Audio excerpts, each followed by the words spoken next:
Breaking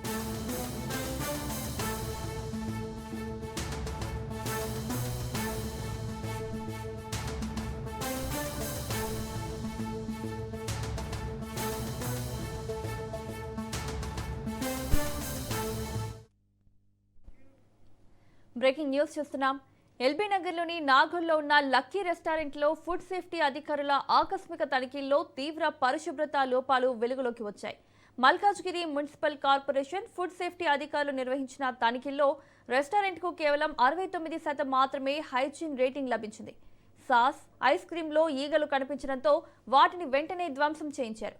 ఫ్రీజర్లో నిల్వ చేసిన ఉడికించిన చికెన్కు సరైన లేబుల్స్ లేకపోవడంతో నమూనాలను సేకరించి పరీక్షల కోసం ప్రయోగశాలకు పంపించారు.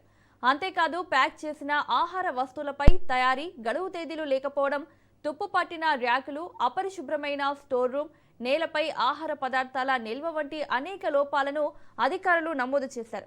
వెంటనే అన్ని లోపాలను సరిదిద్దాలని యాజమాన్యాన్ని ఆదేశించిన అధికారులు ఇంప్రూవ్మెంట్ నోటీస్ జారీకి సిఫార్సు చేశారు. గడువులోగా పరిస్థితి మెరుగుపడకపోతే ఆహార భద్రతా చట్టం ప్రకారం కఠిన చర్యలు తీసుకుంటామని హెచ్చరించారు.